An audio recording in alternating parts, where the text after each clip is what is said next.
ಎರಡನೇದು ಎಲ್ಲೆಲ್ಲಿ ಸಣ್ಣ ಪುಟ್ಟ ಹಡಲ್ಸ್ಗಳಾಗ್ತಾಯಿದ್ದೋ. ಮೊನ್ನೆ ನನಗೆ ಒಂದು 2-3 ಕಡೆ ಕಳ್ತನ ಆಗಿತ್ತು. ಅಲ್ಲಿ ಬಂದು ಕಳ್ತನ ಮಾಡಿದವ್ರನ್ನ ಆ ತಕ್ಷಣವೇ ಇಡೀ ತಗೊಂಡ ಕೆಲಸ ಮಾಡಿ ಇಬ್ಬರಿಗೆ ಈಗಾಗಲೇ ನಾವು ಇದು ಮಾಡಿ ಅವ್ರನ್ನ ಮಾಡ್ತಾಯಿದ್ದೀವಿ. ಅವ್ರ ಚೈನ್ ಸ್ನ್ಯಾಚರ್ಸ್ನ ಮತ್ತೊಬ್ಬರನ್ನ ಒಂದು 24x7 ಯಾವುದಾದ್ರೂ ಒಂದು ಇಲಾಖೆ ತನ್ನ ಕರ್ತವ್ಯ ನಿರ್ವಹಣೆ ಮಾಡ್ತಾಯಿದ್ರೆ ಅದು ಮೊದಲನೇದು ರೈಲ್ವೇದೆ. ಡಿಫೆನ್ಸನ್ನು ಹೊರತುಪಡಿಸಿದ್ರೆ ರೈಲ್ವೇದೇ ಎರಡನೇವರು ಆಗಿರೋದ್ರಿಂದ ನಾವಿವತ್ತು ಈ ಒಂದು ಬೆಳಿಗ್ಗೆಯಿಂದ ಚರ್ಚೆ ಮಾಡಿದ್ದೀವಿ. ನಾವೊಂದು ಯೋಚನೆ ಮಾಡಿದ್ದೀವಿ, ಮುಂದಿನ ದಿನಗಳಲ್ಲಿ 3 ತಿಂಗಳಿಗೆ ಒಂದು ಸಾರಿ ಈ ರೀತಿಯಾದ ಸಭೆಗಳನ್ನು ಮಾಡೋದು.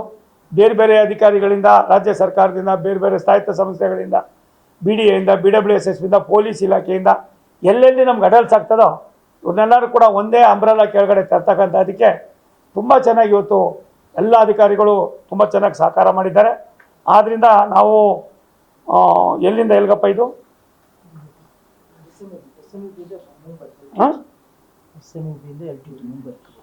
ಆದ್ದರಿಂದ ನಾವು ಇವತ್ತಿನ ಬೆಳಿಗ್ಗೆಯಿಂದ ಅಧಿಕಾರಿಗಳ ಸಭೆಯಲ್ಲಿ ಕೆಲವು ತುಂಬ ಡ್ರಾಸ್ಟಿಕ್ಕಾಗಿ ಬದಲಾವಣೆಯನ್ನು ತರ್ತಕ್ಕಂಥದ್ದಕ್ಕೆ ಅಡ್ಮಿನಿಸ್ಟ್ರೇಟಿವ್ ಮಾಡ್ರು ಅದನ್ನು ಚರ್ಚೆ ಮಾಡಿದ್ದೀವಿ.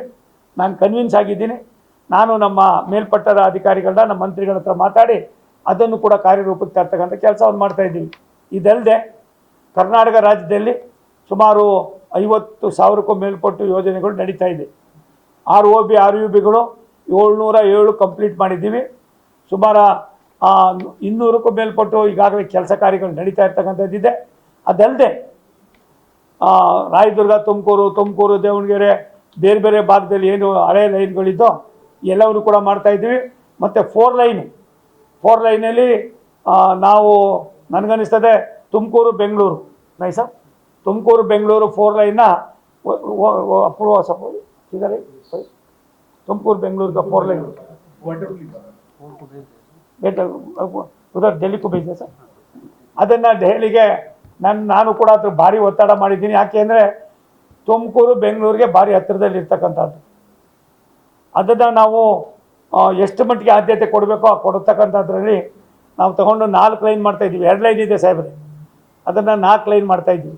ಈ 4 ಲೈನ್ ಮಾಡೋದ್ರಿಂದ ನೀವು ಬೆಂಗಳೂರಿನಲ್ಲಿ ವಾಸ ಮಾಡೋರು, ತುಮಕೂರಿನಲ್ಲಿ ವಾಸ ಮಾಡೋದು ಕೂಡ ಕಾಸ್ಟ್ ಆಫ್ ಲಿವಿಂಗು ಭಾರಿ ಕಡಿಮೆ.